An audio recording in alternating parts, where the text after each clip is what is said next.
ഇത് നമ്മൾ പൈസ കൊടുത്ത് വാങ്ങിച്ചതാണ് ഈ കക്ക. 1/2 കിലോ ഉണ്ട്. ഇത് ഞങ്ങൾ പറക്കിയതാണ്. കടൽ കാണാൻ പോയപ്പോൾ ഒരു പിടിയും കണ്ടുള്ള, പക്ഷേ ഇതതിൽ കൂടെ മിക്സ് ചെയ്യണ്ടെന്ന് പറഞ്ഞു. മണ്ണ് കടിക്കുന്നു പറഞ്ഞപ്പോൾ ഞങ്ങൾ ക്ലീൻ ചെയ്തല്ലേ, എങ്ങനെ ഉണ്ടെന്ന് നോക്കട്ടെ. വേണ്ട മസാല തയ്യാറാക്കിയാണ് കേട്ടോ. 3 സ്പൂൺ മുളക് പൊടി, 1/2 സ്പൂൺ മഞ്ഞൾപ്പൊടി, മല്ലിപ്പൊടി 2 സ്പൂൺ, പെരുംജീരകം ഒരു 2 നുള്ള്, അതേപോലെ തന്നെ ചെറിയ ജീരകം 2 നുള്ള്, പിന്നെ കറുകപ്പട്ട ഒരു ഇത്രയും വന്നൊരു കഷ്ണം കേട്ടോ. ഒക്കെ കാണുന്നുണ്ടോ അവിടെ? ഇത്രയും വന്നൊരു കഷ്ണം കറുകപ്പട്ട, 3 ഏലക്കായ, 3 കറിയാമ്പൂ ഇട്ടിട്ട് അരച്ച് വെച്ചിരിക്കുകയാണ്. അരയ്ക്കാന്ന് വെച്ചാൽ പൊടിച്ച് വെച്ചിരിക്കണം. അത് 3 കറി ഇരിക്കണം കേട്ടോ. അല്ലാണ്ട് ഒരു കറിക്ക് മാത്രമല്ല ഇത്ര അധികം. സവാളൊക്കെ 3 കറി ഇരിക്കും കിട്ടുക. ഒരേ റെസിപ്പി ആയ കാരണം 3 കറി ഇരിക്കാൻ വേണ്ടി എടുത്താണ്. പച്ചമുളകും ഇഞ്ചിയൊക്കെ നന്നായി വാടി വന്നിട്ടുണ്ട്, മൊരിഞ്ഞ് വന്നിട്ടുണ്ട്. അപ്പോൾ നമുക്കതിൽ സവാളയും പച്ചമുളകൊക്കെ ഇടാം കേട്ടോ.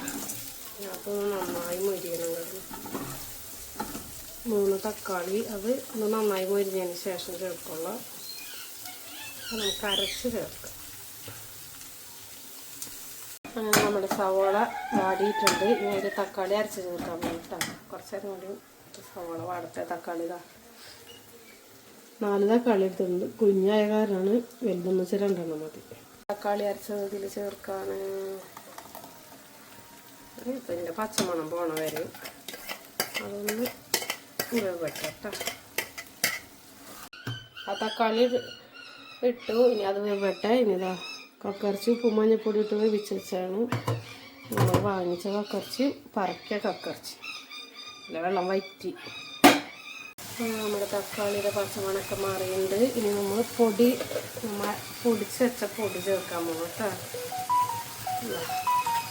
ഒരു 3 സ്പൂണ് നിറയെ ചേർക്കണം പൊടി.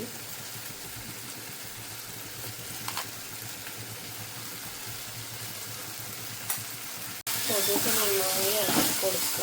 അതിൻ്റെ ഒരു പച്ചപ്പിച്ച് പോകണവർ തീ കൂട്ടിയിട്ടിട്ട് തന്നെ ചെയ്താൽ നന്നായി ഇളക്കി കൊടുക്കണം. 2 മിനിറ്റ് ഇങ്ങനെ ഇളക്കി കഴിയുമ്പോൾ പോകും. അപ്പോൾ നമുക്ക് ഇത് 3 കറിക്ക് വേണ്ടിയിട്ടാണ് ഞാൻ മാറ്റി വെക്കണത്. നമുക്ക് കക്കയ്ക്കുള്ള മാത്രം ഇതിൽ വെച്ചിട്ട് ബാക്കിയൊക്കെ നമുക്ക് മാറ്റാം. അപ്പോൾ നമുക്ക് ഇതിൽ മാറ്റാം കേട്ടോ. ഗ്രീൻ പീസും ഉരുളക്കിഴങ്ങും കറി വയ്ക്കുന്നുണ്ട്. പിന്നെ നമ്മൾ പറക്കിയ കക്കതിൽ കൂടെ ചേർത്താൽ ചിലപ്പോൾ മണ്ണ് കടിച്ചാലോ എന്ന് വെച്ചിട്ട് ചേട്ടൻ്റെ കൂടെ അതിൽ കൂടെ ഇടായിരുന്നു. അപ്പോൾ നമ്മൾ വാങ്ങിച്ചത് മാത്രം അതിൽ കൂടെ ചേർക്കാം. അതിലേക്ക് കുറച്ച് മസാല. നമ്മൾ 1/2 കിലോ കക്ക വാങ്ങിച്ചാണ് കേട്ടോ. അത് ഉപ്പും മഞ്ഞൾപ്പൊടിയും ചേർത്ത് വേവിച്ച് വെച്ചാണ് ഈ കക്ക.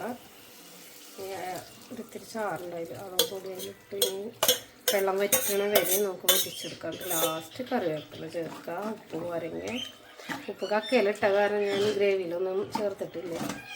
നോക്കിയിട്ട് ആവശ്യമുണ്ടെങ്കിൽ മാത്രം നമുക്ക് ഉപ്പ് ചേർക്കാം. ലാസ്റ്റ് കറിവേപ്പില നന്നായി വറ്റട്ടെ. അതിൽ ഇനി നമുക്ക് കറിവേപ്പില ചേർക്കാൻ നേരായിട്ടാ. കുത്തിയ മുളകും നമുക്കിനി ഇതിലേക്ക് വറ്റൽമുളക് ചേർക്കാം. നമ്മുടെ കക്ക റെഡി ആയിക്കൊണ്ടിരിക്കുന്ന വറ്റൽമുളക് ചേർത്തു. 2 തണ്ട് കറിവേപ്പില, പച്ചമുളക് എന്ന് പറയാൻ വന്നത് കറിവേപ്പില കേട്ടോ. അതും കൂടി ചേർത്ത് ഒരു 2 മിനിറ്റ് ചേർന്നിട്ട് അപ്പോഴേക്കും നമ്മുടെ കറി റെഡിയായി. അപ്പോൾ നമ്മൾ കറിവേപ്പിലയും കൂടി ഇട്ടു.